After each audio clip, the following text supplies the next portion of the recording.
మిత్రులారా, మధ్యప్రాచ్యంలో పరిస్థితి ఇప్పుడు కేవలం ఉద్రిక్తత కాదు, ఇది బహిరంగ యుద్ధంగా మారింది.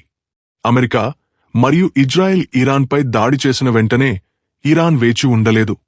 వారు నేరుగా ప్రతీకారం తీర్చుకున్నారు, మరియు ఈ ప్రతీకారం చిన్నది కాదు. క్షిపణులు మరియు డ్రోన్ల వర్షం. ఇరాన్ స్పష్టమైన సందేశాన్ని పంపింది: మనపై దాడి జరిగితే మొత్తం ప్రాంతం కాలిపోతుంది, మరియు ఇప్పుడు అదే జరుగుతోంది. ఇరాన్తో సహా ఇరాన్లోని దాదాపు ప్రతి యుఎస్ సైనిక స్థావరాన్ని లక్ష్యంగా చేసుకుంది. జోర్డాన్, ఖతార్, కువైట్ మరియు యుఏఈ. నివేదించబడుతోంది 600 కంటే ఎక్కువ డ్రోన్లు మరియు క్షిపణులను ప్రయోగించారు. దీని అర్థం ఈ యుద్ధం ఒక దేశానికే పరిమితం కాదు, ఇది ప్రతిచోటా వ్యాపించే అగ్నిప్రమాదంగా మారింది. ఫలితంగా ఆసియా గగనతలంలో దాదాపు 35% మూసివేయబడింది. అనేక దేశాలు తమ వైమానిక సరిహద్దులను మూసివేశాయి. కాని నిజమైన ఉద్రిక్తత ఇక్కడే ఉంది. సముద్ర మార్గాలు కూడా ముప్పులో ఉన్నాయి, మరియు భారతదేశం యొక్క నిజమైన ఆందోళన ఇక్కడే ప్రారంభమవుతుంది. భారతదేశ చమురు మరియు వాణిజ్యంలో ఎక్కువ భాగం ఈ మార్గాల ద్వారానే జరుగుతుంది. సముద్ర మార్గాలు ప్రభావితమైతే చమురు మరింత ఖరీదైనదిగా మారుతుంది, వస్తువులు మరింత ఖరీదైనవిగా మారతాయి, మరియు ప్రత్యక్ష ప్రభావం సాధారణ ప్రజల జేబులపై ఉంటుంది. ఇరాన్ మధ్య యుద్ధం చెలరేగినప్పటికీ ఇది అమెరికా మరియు ఇజ్రాయెల్ మధ్య, కాని దాని అలలు భారతదేశానికి చేరుకున్నాయి. ఇప్పుడు ప్రశ్న ఏమిటంటే, భారతదేశం చూస్తూనే ఉంటుందా, లేదా దాని రక్షణ కోసం ఒక పెద్ద అడుగు వేస్తుందా? ఈ మొత్తం కథను లోతుగా పరిశీలిద్దాం, ఎందుకంటే ఇది కేవలం మధ్యప్రాచ్యం కాదు యుద్ధం, ఇది భారతదేశ ఆర్థిక వ్యవస్థ మరియు భవిష్యత్తుకు సంబంధించిన విషయం. మిత్రులారా, పరిస్థితి ఇకపై కేవలం వార్తలు కాదు, ఇది నేరుగా భారతదేశానికి చేరుకుంది. ప్రయోజనాలకు ఇక్కడ మరియు అక్కడ క్షిపణులు పడుతుండగా భారతదేశం దూరం నుండి పరిస్థితిని పర్యవేక్షిస్తోంది. కాని ఇరాన్ యుఏఈ గడ్డపై దాడి చేసిన వెంటనే ఘిల్లీ నివ్వెరపోయింది, ఎందుకంటే ఇది సాధారణ దేశం కాదు, ఇది భారతదేశ 3వ అతిపెద్ద వాణిజ్య భాగస్వామి. కోట్ల విలువైన వాణిజ్యం, మిలియన్ల మంది భారతీయుల జీవనోపాధి, చమురు సరఫరాలు, పెట్టుబడులు ప్రతిదీతో ముడిపడి ఉంది. మరియు ఇక్కడే కథ ప్రధాన మలుపు తిరిగింది. ఇరాన్ తీసుకున్న ఈ చర్య భారతదేశాన్ని తన కాళ్లపై ఉంచింది. యుఏఈ ప్రత్యక్ష లక్ష్యంగా ఉంటుందని ఎవరూ ఊహించలేదు. కాని దాడి జరిగిన వెంటనే భారతదేశం ఖాళీగా కూర్చోబోమని స్పష్టం చేసింది. యుఏఈ కోసం భారతదేశం ఫార్వర్డ్ అసిస్టెన్స్ మరియు డీటరెన్స్ ప్రకటించినట్లు సమాచారం. ఈ ప్రధాన భాగస్వామికి నేరుగా యుద్ధంలోకి దిగకుండా భద్రతా మద్దతును అందిస్తాము. ఈ సహకారం ఎలా ఉంటుంది? నావికాదళ ఉనికి, నిఘా, సమాచారం, లాజిస్టికల్ మద్దతు ఇంకా ఏమీ బహిరంగంగా చెప్పలేదు. కాని భారతదేశం పూర్తి కార్యాచరణలో ఉందని దౌత్య వర్గాలలో పెరుగుతున్న ప్రచారం ఉంది. సముద్ర మార్గాలు సురక్షితంగా మారితే ఏమి జరుగుతుందో ఊహించండి. భారతదేశ ప్రధాన చమురు సరఫరా మార్గం ప్రమాదంలో ఉంది. నౌకలను సురక్షితంగా ఖాళీ చేయకపోతే దిగుమతులు లేదా ఎగుమతులు సజావుగా ఉండవు, మరియు ఇది భారతదేశ ఆర్థిక వ్యవస్థపై ప్రత్యక్ష ప్రభావాన్ని చూపుతుంది. చమురు ఖరీదైనదిగా మారుతుంది, వస్తువులు ఖరీదైనవిగా మారతాయి, మరియు ద్రవ్యోల్బణం మీ జేబును తాకుతుంది. పరిస్థితి చాలా తీవ్రంగా ఉంది. భద్రతా కారణాల దృష్ట్యా అనేక గల్ఫ్ దేశాలు తమ చమురు ట్యాంకర్ల కదలికను పరిమితం చేశాయి. పరిస్థితి ఏంటంటే, అన్ని దిశల నుండి క్షిపణులు మరియు డ్రోన్ల ముప్పు పొంచి ఉంది. ఈ సందర్భంలో యుఏఈ భద్రత అనేది కేవలం ఒక దేశం యొక్క భద్రత గురించి కాదు, భారతదేశ ఆర్థిక ప్రయోజనాల భద్రత గురించి కూడా.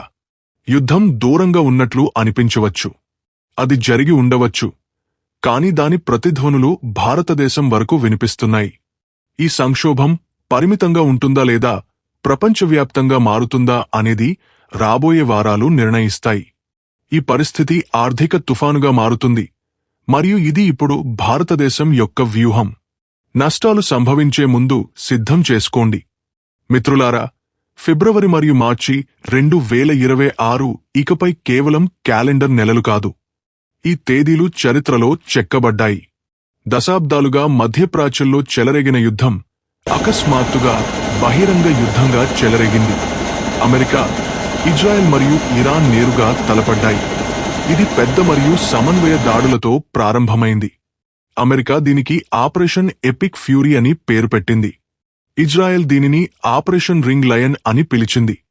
కొన్ని అంతర్జాతీయ నివేదికల ప్రకారం ఈ దాడులు ఇరాన్ యొక్క అణు మరియు సైనిక సౌకర్యాలను లక్ష్యంగా చేసుకున్నాయి. ఆపై ప్రపంచాన్ని కుదిపేసిన వార్తలు వచ్చాయి. ఇరాన్ రాష్ట్ర మీడియా అధికారికంగా ఇజ్రాయెల్ అమెరికన్ సంయుక్త దాడిలో సుప్రీం నాయకుడు అయతుల్లా అలీ ఖమేనీ మరణించారని ధృవీకరించింది. ఇక్కడ పరిస్థితి తిరిగి రావడం కష్టతరమైన స్థితికి చేరుకుంది.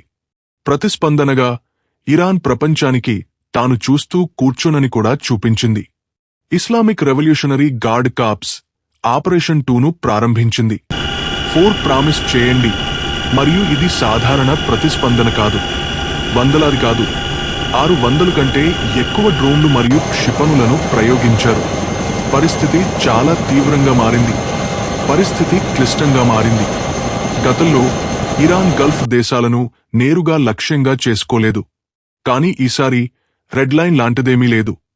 మీడియా నివేదికల ప్రకారం దుబాయ్లో ప్రపంచ మైలురాయిగా పరిగణించబడే బర్జల్ అరబ్ సమీపంలో డ్రోన్ మరియు క్షిపణి శిథిలాలు పడిపోయాయి. మంటలు చెలరేగాయి మరియు అనేక మంది గాయపడ్డారు. అత్యవసర సేవలు వెంటనే సంఘటనా స్థలానికి చేరుకున్నాయి మరియు ఆ ప్రాంతం తాత్కాలిక గందరగోళం ఏర్పడింది. దుబాయ్ అంతర్జాతీయ విమానాశ్రయంలోని ఒక టెర్మినల్ కూడా దెబ్బతిన్నట్లు కూడా చెప్పబడింది. విమానాలు నిలిపివేయబడ్డాయి. దీనివల్ల ప్రయాణికులలో భయాందోళనలు నెలకొన్నాయి. బహ్రెయిన్లో పరిస్థితి మరింత తీవ్రంగా ఉంది. అక్కడ ఉన్న యుఎస్ నేవీ యొక్క యునైటెడ్ స్టేట్స్ 5వ వైమానిక దళం యొక్క ప్రధాన కార్యాలయం, ఫ్లీట్ ప్రధాన కార్యాలయాన్ని లక్ష్యంగా చేసుకున్నారు. మనామాలో పేలుళ్లు ప్రతిధ్వనించాయి. సైరన్లు మోగడం ప్రారంభించాయి. ప్రజలు తమ ఇళ్లలో దాక్కున్నారు. కాని నిజమైన భూకంపం సముద్రంలో సంభవించింది. ఇరానియన్ గార్డులు విహెచ్ఎఫ్ రేడియోలో సందేశాలను ప్రసారం చేయడం ప్రారంభించారు. త్వరలోనే హార్మోస్ గల్ఫ్ ఆఫ్ హార్మోస్ గుండా ఏ నౌకలు ప్రయాణించవు.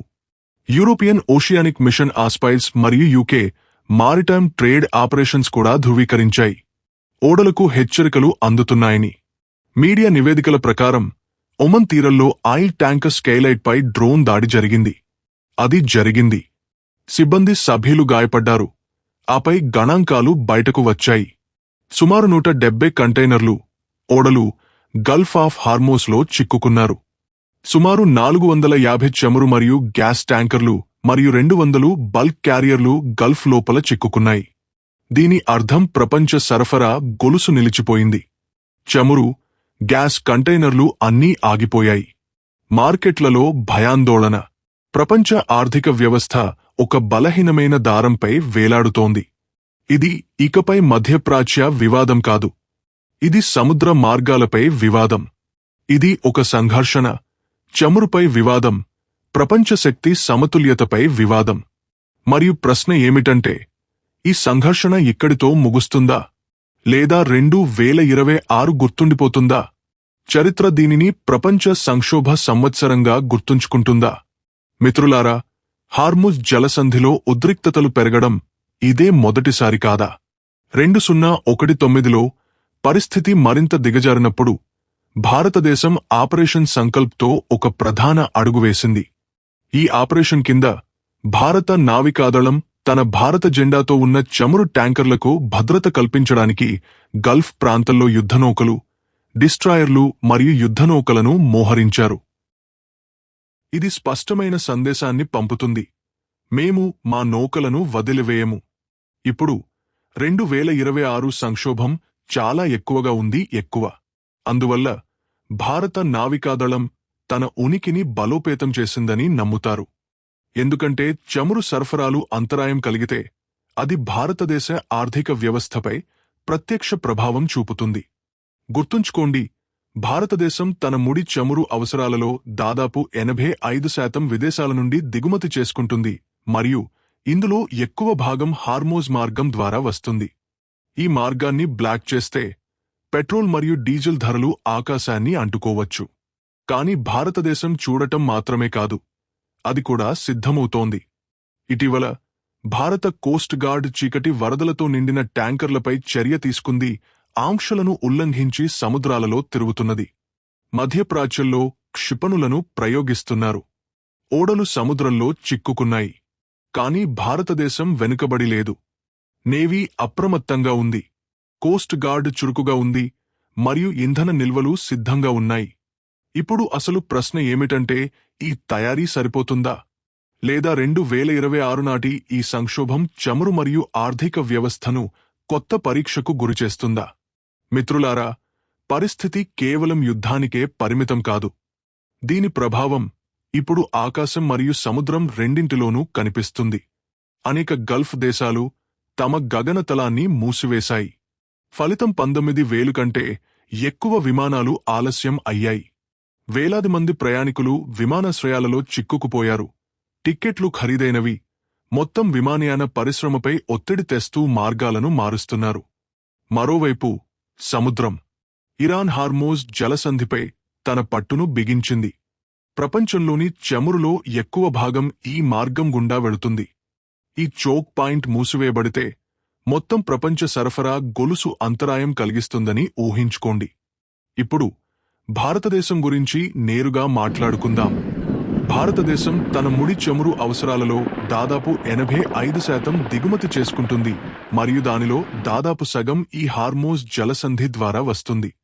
చమురు ధరలు కేవలం $1 పెరిగితే భారతదేశం యొక్క దిగుమతి బిల్లు దాదాపు $1 బిలియన్ పెరుగుతుంది. ధరలు $10 నుండి $5 పెరిగితే పెట్రోల్ మరియు డీజిల్ మరింత ఖరీదైనవి అవుతాయని ఊహించుకోండి. రవాణా వస్తువులు మరింత ఖరీదైనవి అవుతాయి మరియు ద్రవ్యోల్బణం నేరుగా సామాన్యులను ప్రభావితం చేస్తుంది. కానీ ప్రభావం చమురుకే పరిమితం కాదు.